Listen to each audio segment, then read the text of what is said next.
Hello everyone and welcome back to another Evening Beat. Thank you so much for joining me for your top local headlines.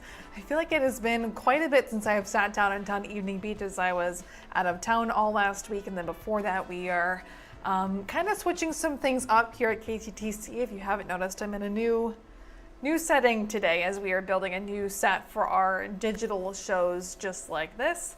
But let's go ahead and get into our top local headlines. First, we are continuing coverage on a story that we have been following very closely out of the state capitol on the attacks of Melissa Hortman and her husband.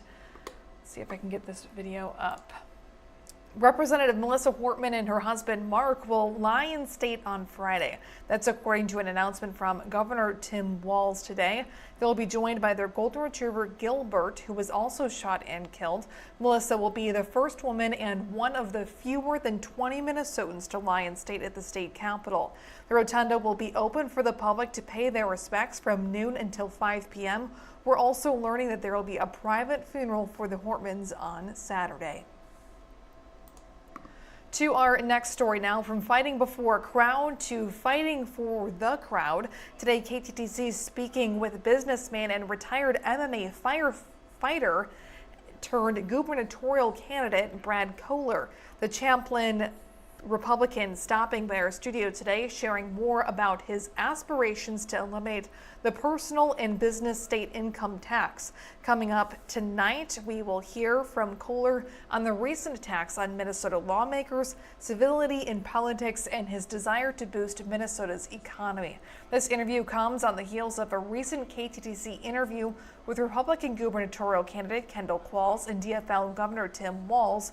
Walz has not announced whether or not he intends to run again. Now, KTTC has reached out to the Republican Philip Parrish's campaign. More from our interview with Kohler can be found on the web version of this story. And our last story for tonight, next week is July 4th, likely to be one of the busiest voting weekends of the year. But on July 1st, a new law will be going into effect that could impact the way you head out on the water. Now, starting next week, Minnesota will be rolling out a new law that will eventually require most boaters in the state to get an operating permit. It's a tiered rollout system, which means not everyone will be impacted right away.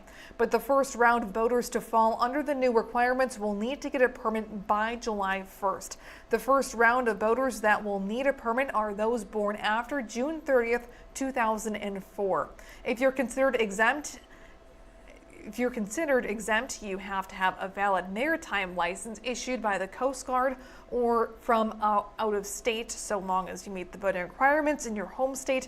In addition, the new law will prevent anyone under 12 from operating a high-powered watercraft or motorboat with over 75 horsepower.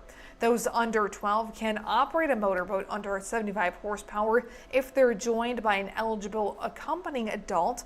According to the DNR enforcement, they'll mainly be focused on educating people on the new law at first rather than issuing citations. It's an initiative they hope will increase safety out on the water.